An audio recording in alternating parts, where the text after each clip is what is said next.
Igbo Igbo, ekene m unu ka onye chinyazelu. My name is Ije Nwoke. Simply means the journey of a man. I'm here to share a bit story of life in general, not just my life, just the fact. I'm not saying this for you guys to be feeling pity on me. It's just how life is.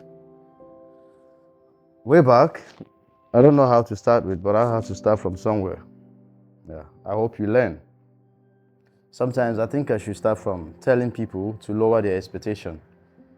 Yeah, because sometimes life is not the way you really think it is. It's not what it seems like. The journey of a man is not really easy. Let me go back by when I started life, way back from Nigeria. Sorry, I was supposed to introduce my country, right? Can continue? Oh, sorry. So, personally, I'm from Nigeria. Yeah, like I said before, my name is Ije Nwoke. I'm here to share a bit story of my life in generally, because life is not the way it seems like. And I'm here to tell people to lower their expectation. Let me go back to how I started my own life. Way back in Nigeria, you know those days where you have a couple of friends coming home and trying to showcase some flashy cars and flashy lifestyle. Sometimes as a man, if care is not taken, it might trigger you to make some move. It also triggered me as a young man who is full of life, trying to look for a betterment of his own life, future. So even when I was about to leave Nigeria to travel to South Africa, but before then, life wasn't really easy. It was tough. I would like to tell you that I'm an orphan. I lost my both parents when I was 7 years old. So after that, life hasn't been easy. So I decided to make a move. My first move was to Dubai. I traveled to Dubai. I spent like 9 months. I had issues with my papers and stuff. So they had to, you know how it is, take me back. Then after that, I went home straight because shame. And you know when you traveled and you told your friends, I'm going out there, I'm coming back big. And things didn't turn out the way it plans, and then I had to go back. So out of shame, I couldn't go back to Lagos. I had to go back to the village, to the farm, like farm. So I spent like 3 years. After 3 years, I had an opportunity to travel to South Africa again. I purchased my paper. When I was leaving, behold, I even told my friend that they should give me 6 months only, that I'm coming back big, to paint the town red and do what they thought I wouldn't be able to do. So I had to dash out some of my properties, like my TV, the bed, and some other things like fan and even my clothes, hoping that when I go to South Africa, money is very easy to get. So on getting to South Africa, brothers, though when I arrived, things were a little bit soft because I had my elder brother here in South Africa then, who picked me up from the airport, gave me shelter. After the shelter and a year went by, I had started having issues, of which I cannot be able to appoint all of the issues, but there were a lot of issues coming my way. Life showed me Pepe right here in South Africa. I'm not saying that life showed me Pepe because I'm in South Africa, but somehow I'll say this because I'm here also, because life happens everywhere. So when I got here, man, I experienced all kind of painful situations, of which I cannot mention in this video. I had no help. This country is a place whereby no one cares, no matter what you're going through.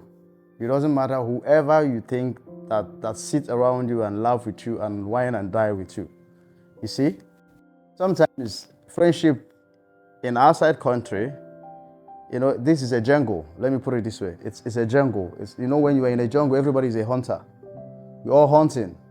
So, and I don't think there's any of us here who wants to go back home without showing something off to the people that this is what I have arrived, this is what I have acquired for being away for so long. So everybody want to be in that position. So when we all are hunting to make mama proud back home or to make the people proud back home, so nobody really cares. You see, here is a place whereby you have to look after so many things on your own. If you don't have your mother here, sometimes even your mother, you have to look after them depending on how your own situation is. So when I arrived here, I ain't got nobody. My brother is already on his own. He got married. And he spoke to me and told me, boy, I think it's high time now you start chasing things for yourself. You're a big man now, you have to chase life over you. I said, okay, cool. But the way you did it wasn't cool, but I had to leave. Who am I supposed to talk to? What am I supposed to do? I had to hit my chest and dust myself up and said, okay, it is time. Then I had to move. I stepped out to the street. When I got to the street, I had another issue that I have to land myself into prison, of which I spent like 2.5 years. So when I came out, it was a life setback already. You remember, in a situation whereby you are in the prison like for 2 years and you came out, you've lost your apartment, your stuff, no one to talk to. That's where you know what life's really all about. You call some few friends, nobody's willing to take your calls because nobody want to have a burden on their shoulders.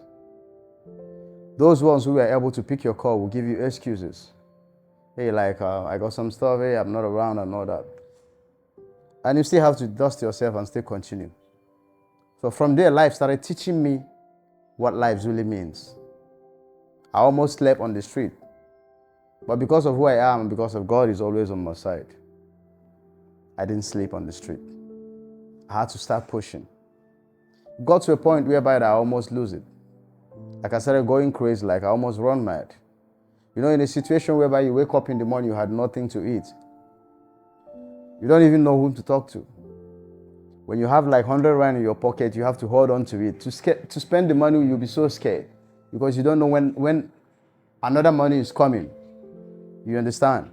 So it's a place whereby you'll be holding on. You have your 100 rand in your pocket for like 2-3 weeks. You're scared to spend it because you're thinking you might spend this money and something very more urgent or important will show up and you won't be able to solve them.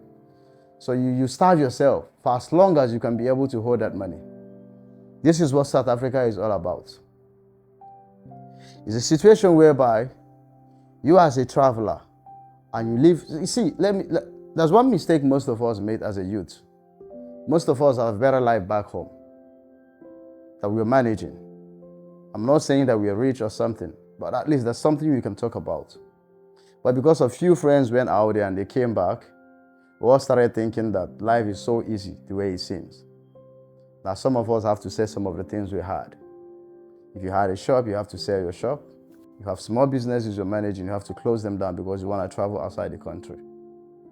Sometimes it's not always easy. So why I'm saying this, because when I got to South Africa, what I experienced there wasn't what I thought it was. I had no friends to talk to, no mother to talk to, no sister to talk to, nobody to talk to at all. I tried as much as possible to see what I can do to put food on my table, but nothing was coming through. I tried as much as possible to see any small job at least that I can do. No job. Even the people who are from South Africa haven't seen much job to do, let alone you are a foreigner. How possible is that? You have to secure your own people before securing others. So life became so tough. I didn't know who to talk to. Then I decided to pipe low. Now, as I'm talking to you now, I'm not going to tell you that I'm still suffering. I'm just a survivor, still surviving. But if there's anything I have to tell you as a young guy who is trying to make a move, appreciate what you have and be contented. Have a vision and plan your move. It is not always easy out there. A journey of a man outside the country is a different world entirely. People don't really see this. They don't really understand. The thing is all about wearing a good shoes and step out of the street, stay in a nice background, take a picture and post. You have to really make people back home to know how this life really is. Don't live a life of telling people that this is where it is, and that's not where it is. If it's blue, they have to know this is blue. If it's red, you have to show them the real color. I know sometimes you, as a young guy, you feel like to show people you have arrived, that you have acquired some wealth. But sometimes you have to think of people who are watching, who are looking up to you. Some people think that's just the way it is, but it's not it. A place where I come from Igbo land in Nigeria, where people who doesn't believe in getting help from anywhere, who believe that we can hustle life out of ourselves. That's the confidence. But when I got here, with what life showed me, that belief almost left me. I'm telling you the truth. I almost lost it. It's not like I was being lazy or I was getting tired. Sometimes people will tell you, be strong, be a man. It is not time to give up. You know, somehow a man cannot be strong all the time. At some point whereby you feel like I need a ladder I need a shoulder to lay on. There's no shoulder right here in outside country for you. You are your own Messiah yourself. No Messiah is coming to help you. You have to carry your own cross and climb your own mountain yourself. So if you have anything at the back of your mind that you want to travel to outside the country, lower your expectation. This is what I have to say for now. Bless you all, my guy. My guy, if you get questions, I can ask. I don't talk. Yeah. You want to hear more on the expectation, the picture you had of South Africa before you left. So in detail, can you give us the picture you had of South Africa before you left? Okay. Talking about expectation. Before I left Nigeria, I thought life was so easy. I thought things were just like within a snap of a finger. Because I saw a couple of friends that came back home with some flashy cars. So I thought when I got here, I will make so much money, so easy. I thought life was just like we used to watch in a movie, whereby you just get into the street, you meet a white man. They will ask you, hello, what's your name? Hey, where are you from? You tell them you're Nigeria. They'll be like, okay, come on, what can you do? I have so places, come and stay. You know, I thought it was all about so giving. That's what I expected. That was my expectation while I was living in Nigeria. I had to sell some of my stuff. I sold okay, let me put it that way. Things that I was supposed to keep to myself, I had to give them out even. Just because I thought I was going to make it big. So brothers, you see, high expectation is very bad. It's the fastest killer on earth that can kill a man. Don't expect anything. Just move your train. Do not expect so much from where you haven't been to. Seek for advice. Experience matters. Sometimes, if you want to embark on a journey, read. Ask questions about where you're going to. Ask people who have been there. If you're not satisfied, dig more about it. Because sometimes, when you get there, the table might turn around. So my brothers, too much expectation is very bad. What I was expecting when I was coming here in South Africa was that when I got here, I was just, I was just being naive. I thought when I got here, I would just look for a small white lady that would pick me in, shelter me. But when I arrived, bro, life showed me pepper. Pepper Indy says that life showed me wasn't just an ordinary pepper, man. It's pepper mixed up with some other stuff. Brothers, life is not easy in outside country. This place is a place whereby you don't have anyone to talk to. So when I got here, what I was expecting wasn't what it seems like. Talking about the hardship Okay, I don't really have to compare this right now, but I think I have to. I'll put it this way. Where I come from, Nigeria, it's not really easy. I will tell you the truth. I have to be honest. Because if it was easy, I wouldn't be here. I came here for a reason. That's because life wasn't easy. Nigeria is a place where you wake up, you know that everything is on you. The government ain't giving you no money, and you're not expecting it in the first place. So you have to know that when you wake up in the morning, you have to step out there and make life for yourself. So the hardship there is so bad. When I said bad, I mean bad. If you don't work for yourself, you don't eat. Working for yourself doesn't mean just working. Work really hard. I don't know if you understand. Economy there is not really easy too. Things are very expensive. Let's assume you are a guy that wants to go to school in Nigeria. Your dream is to go to school and become a doctor. And if you don't have someone to sponsor you like your mother and father, that dream is fact. When I said it's fact, it's fact. Not like scholarship comes once in a while. And I think the way I can put it, it goes to people who have some connection. When you don't know no one, nothing for you. Comparing the hardship here in South Africa to Nigeria, it's two different things. It's a different ball game.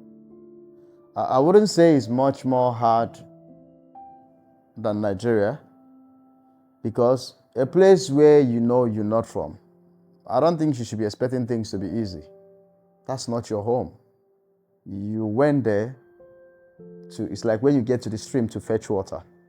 It's to fetch water and go back home. So sometimes it happens that when you get to the stream is dry. There will be no water to fetch. You have to dig for other stream. So it's not your home. You're not expecting anything to be easy there. So it's natural, normal lifestyle, I'll put it that way. It's just that sometimes when it becomes more harder, when you have no one to talk to, it feels like it's more difficult here in South Africa. But if you ask me, I think life is more difficult where I come from. The situation there is very bad. Right here in South Africa, I'm facing challenges because I'm not from here. That's the simple truth. It's not my home. Yeah, so every country have their own disadvantage and advantage. Whatever it is everyone is going through, it's their country. So if you happen to find yourself in that country, just know that you're going through whatever you're going through here in this South Africa is because this is not your country. So the challenges here it's not all about because you're the one. Whatever you think you're going through, there's someone out there who is going more worse than what you think you've been through in this South Africa. Let me put it to you that way. The reason why I put it that way, you see people running up and down, sleeping on the street, but you're not sleeping on the street. You are not sleeping on the street. Most people are hanging by the ranks, garage, standing by the roadside, but you are not one of those people. You understand me? You still have your own place, a place where you call your own, where you sleep in, isn't it? So I think the challenges you're facing right here, it's just the normal challenges, how I'll put it. But it's not easy. You really have to have someone to talk to. That's why it seems like things are more hard here. What do you expect when you travel from here, South Africa, and go to Nigeria, and you don't have a family there? Were you expecting life to be easy? No, answer me. Are you going to expect life to be that easy? No, that's not possible. We need to plan ahead sometimes. Let's not use imagination to rule everything. So, challenges that I faced back home, as an orphan, I think it was more critical. The one I'm facing here as an adult is also a critical one. But I think it's just the stages of life where I'm into right now. I'm not facing them because I had no one. It's just stages. I might probably be going through worse if I'm back home. You never can tell. It's just the journey of a man. I think that's how I'll put it. It's only the journey of a man. Advise your young self. If now with the experience that you've had in the country, and the imaginations that you had before you came, so what advice or the things you wish you knew about traveling, before you started?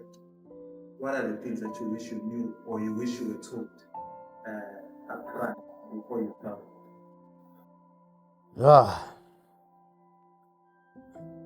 Talking about the things I wish I knew before I traveled.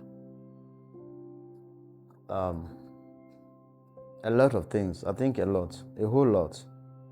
Because I left home, the way I left wasn't really okay. So I think I wish I knew a lot of things before I left. Things like, I wish I knew how street is. I wish I knew there is no job where I'm going to. I wish I knew that I was supposed to have something I could be able to do with my hands, like a handwork, probably doing a mechanic or a barber or something. There's so many things I wish I knew, because a place where you got to and you see there's nothing to do out there, and whoever that asked you to show up didn't really explain things to you. I wish they have told me. I wish he would have set me down and explained things to me and tell me, this is how it is. This is not back home where you're coming from. This is how things being done here. I wish I knew. I wish people taught me about how easy it is to get a woman. I wish I knew. Yeah, because the fastest thing that is also killing most of us, it's ladies. Though it's a random thing, it's everywhere. But in a situation where ladies don't criticize, they don't, like where I come from, the most beautiful lady will cost you a lot to get. You have to, it's not by love or by good looking. You have to whip your ass out there. But over here in South Africa, the most beautiful lady can choose to date a guy on the street and wouldn't see a problem with that. So it's easy come. So when you're in a situation where ladies are easy come, where they don't criticize, they like you, they love you, whatever they wanna have you. So it's a way more of a setback to young men. I wish I had known. Yeah, it's a setback. Yeah, so imagine in a place whereby you just see a beautiful lady and she just likes you and go home with you. Without you stressing, you didn't say much. So as a kind of a guy who came from a low background with such mindsets that you had before you traveled, I think that should be taught to people out there before they are making moves. So I wish I knew a lot. I have to tell you, I wish I knew a lot about ladies here in South Africa. They're not bad, no hard feelings, but these people are just too nice to young men, and that nice is killing. Honestly, it's really killing. It's really, really killing. I will tell you the truth. That's what I'll put on this now. Sure. When you say it's killing, what do you mean? Please explain. They say easy come, easy go. Whatever that sweets kills. Yeah, but whatever you put effort to get, you know how to value it. Even you will not overuse it. But what comes easy is morning, night, day, afternoon, whatever, because it's easy to get. So they say what comes fast kills fast. Let me put it that way. I don't know if you understand. Yep. Would you advise someone who is facing challenges in another country, in a foreign country, to go back home? you spoke of the shame of going back without achieving anything. So looking at that, would you actually rather ignore that shame and just go back home if you are facing a lot of challenges, or should you just stay in that country and face it like that, face that hard time? My brother, you said, would I advise someone to go back home without achieving something in foreign country?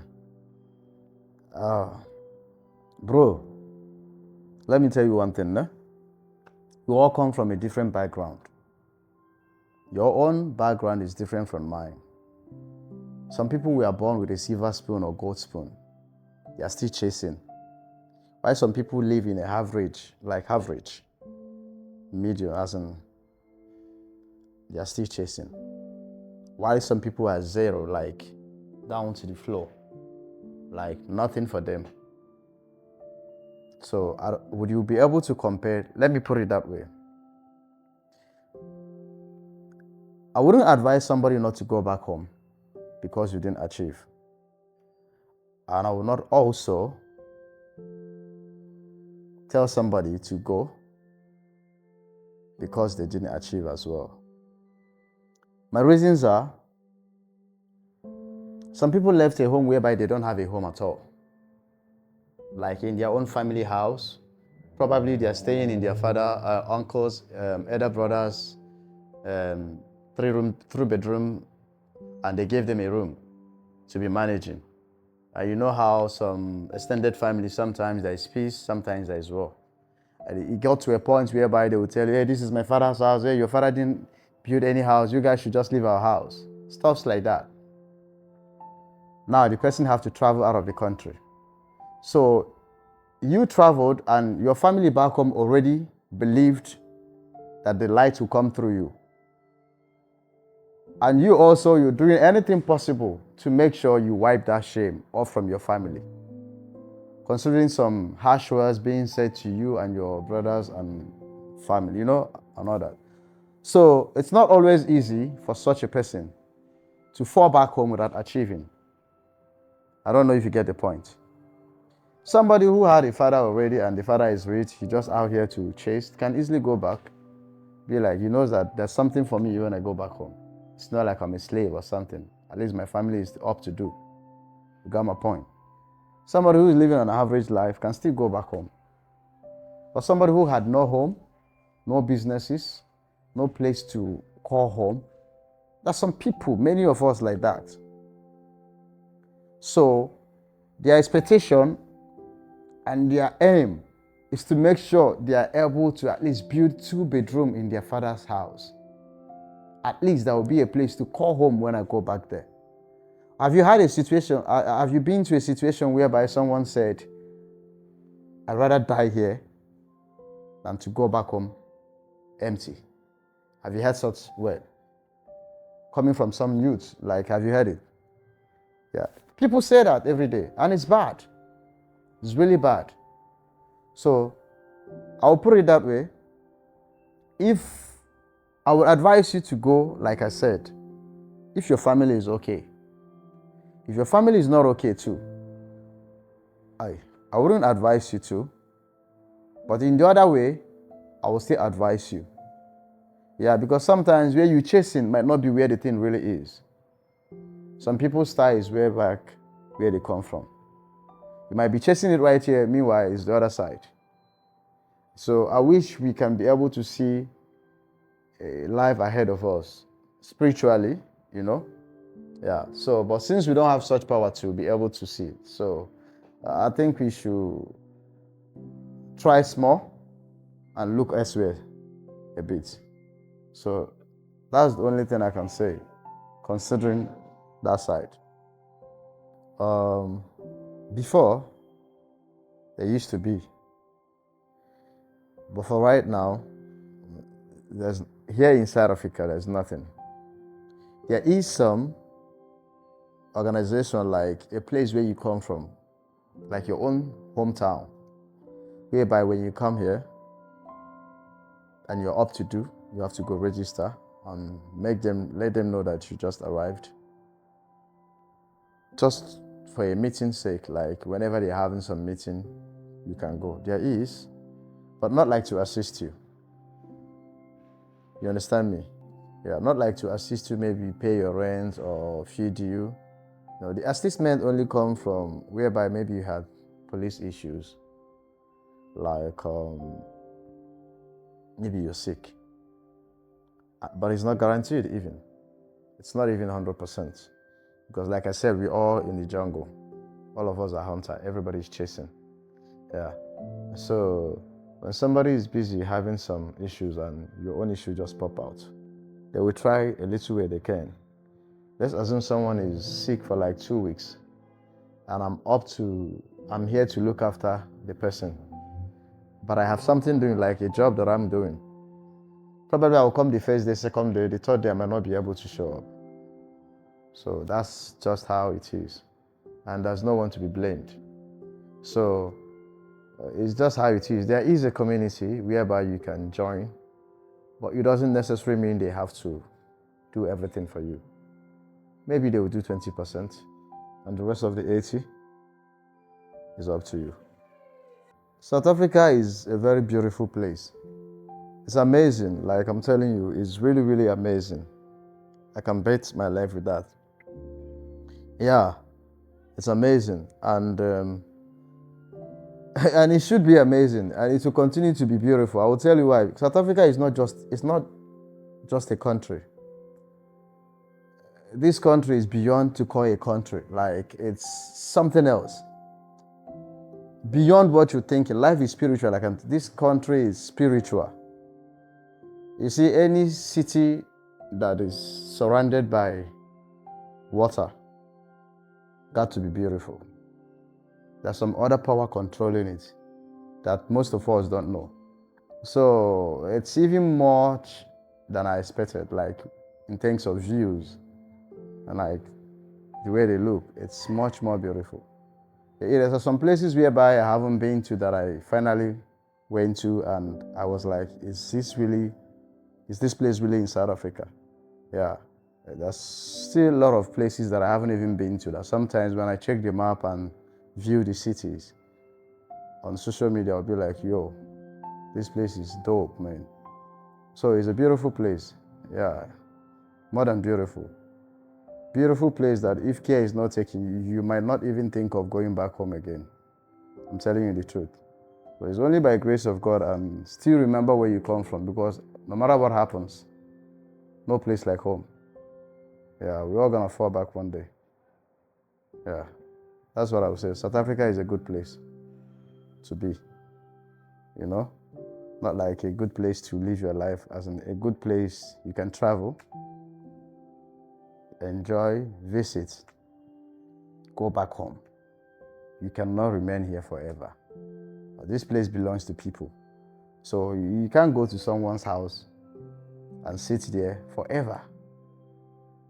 Within a shuttle of time, you go back home, you bring your brother, you bring your mother, bring your ancestors, even your forefathers. You are here to spend some time, go back home.